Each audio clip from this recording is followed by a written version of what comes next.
Hey y'all, it's Rick here with Uncommon Communion. Another late night recording, another Sunday that was full. So full that I ran out of time to be able to do a written post. I do think, though, that what I want to share with you is going to come out better sharing it verbally. Before that, though, let's begin as we always begin by recognizing, realizing, celebrating, affirming, and upholding that we are always and everywhere in the holy presence of the more.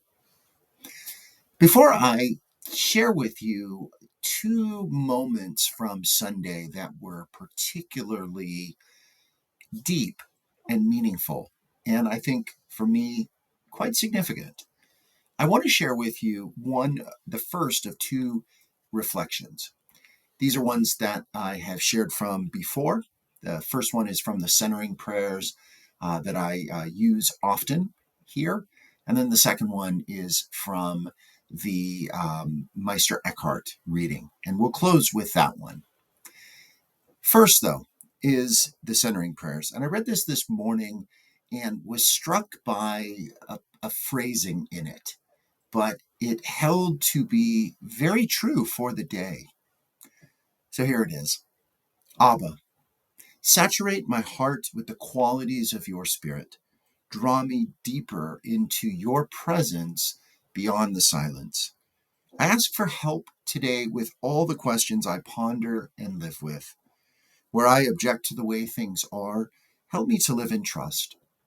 Help me to hold my interpretations of reality loosely, gently, and humbly, in the recognition that you can transform my apparatus of perception to experience all things differently in the light of your love. You probably guessed what the phrasing is that jumped out at me, because it's just kind of odd, if we're honest. It's the apparatus of my perception, right? Now, perception, of course, is the way that we see and experience the world through our five senses. Apparatus is kind of an interesting one because, when I think of apparatus, I think of some kind of a physical device, right?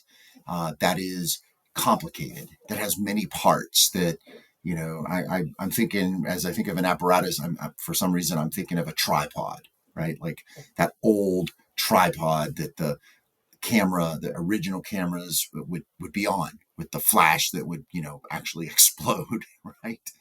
Uh, so apparatus, I think in this, the writer of this is meaning our senses, right? The ways that we perceive.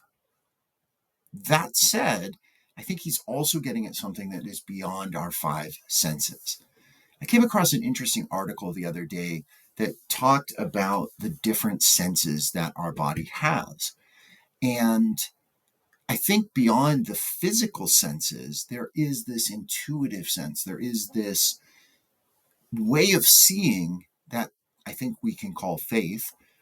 I think, though, that it is really the type of sight and sound and experience, the type of sensing that planetary pilgrims we are after, which is understanding that everything is connected, understanding that physicality, especially in the natural world, is always good and desirable, and ultimately, quite frankly, better than what we mediate or experience or receive through the lack of sensuality, really, screens. I was reminded of this today in two kind of similar moments. The first one was expected, the second one not. After church today in the early afternoon, I met up with my friend Mark, who I've talked about here multiple times. And he's my soccer buddy, my protest buddy, my just really good friend. And today we went for a hike. We've done this before, but what was unique about today was we kept it simple. Rather than going down to the Hocking Hills, which is a bit of a drive, it is we got these parks that are local, and that's where we went today, to one of, I think, the best ones that is quite close to where both of us live, kind of in between, actually. And we just had a wonderful walk today. The weather was clear and bright. The trees are finally changing here.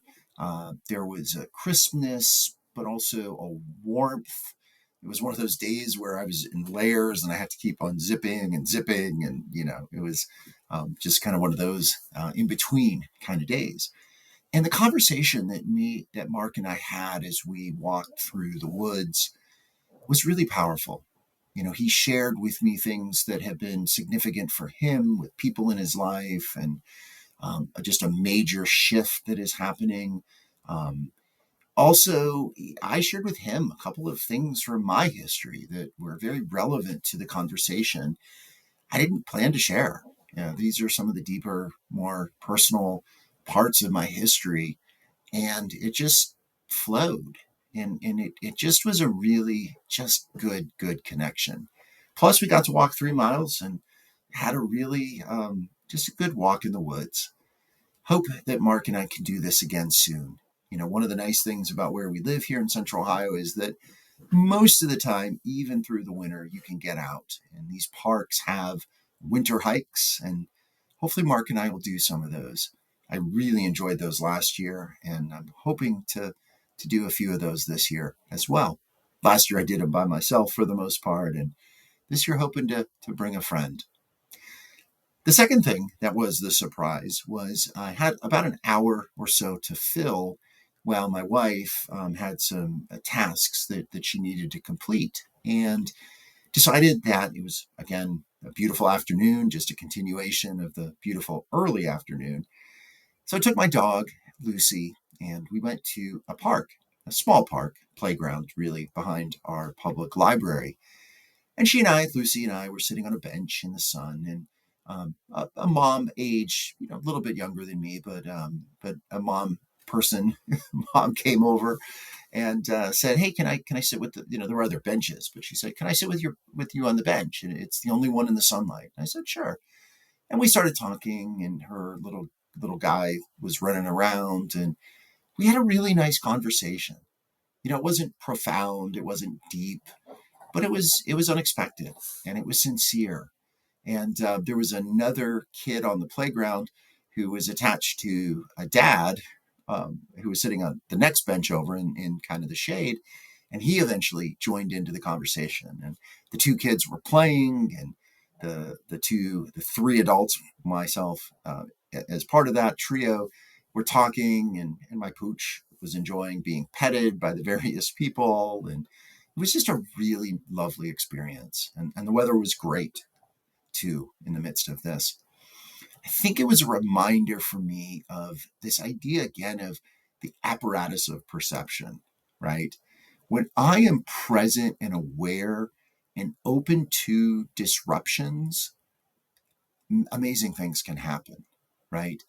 I had a plan. I was listening to something, I was reading, and there was no guarantee, even when the lady sat down, that she wanted to converse. But I got the sense that she did, and I was open to it as well. And but I could have had a different agenda, or she might not have really been interested, and that would have been fine. It turned out, though, to be really, really good. So just a reminder to you, put the phone down. I did today, and it made a huge difference. Just a face to face conversation, which, again, I was reminded of on Friday when I did the Lucy Listening Project, which I shared about. And then, lastly, the very last thing this evening, a sponsee called, and we didn't talk face to face. We didn't even go on Zoom or where we could see each other. I just listened, old school, on the phone. And he had a lot to share. And I think it was really important that I just received what he had to say and said, it's okay, to be struggling. It's okay to cry, because he did. And that's okay. So, again, y'all, I wanted to share this as we begin a week. Things are pretty crazy with current events. And, it's hard to believe it was just last week that, just a little more than a week ago, we had the the No Kings, and then in response, T-Rump tore down part of the White House, and other things this past week that were pretty heinous. Who knows what this week will bring? And yet, we have each other, we have conversation, we have simplicity, we have beauty, and we have courage, and we have boldness. And I think, again, those are the things that we need to tap into. And we have the more, who is always present with us. And I want to close with this Meister Eckhart prayer. It also has an unusual little line to it at the very end, and we'll see what you think about that. Don't thank God for loving you. God could do no other. Don't thank God for a soul that's noble. It simply is. Thank God for the pulsing divine life, and pray God to throb it.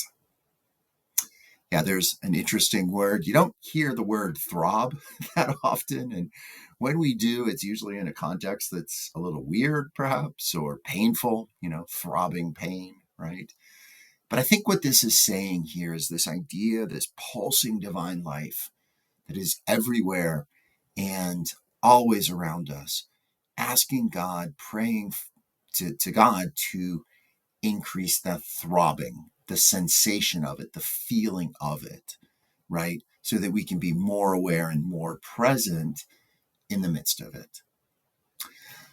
All right, y'all. Thank you for listening or watching. Hopefully we'll be able to write tomorrow. I'm not making any promises, but what I will try to do every day is to be with you in one way or another, and hopefully give you something to ponder so that you have a new apparatus of perception, and so that the divine pulse can throb within you.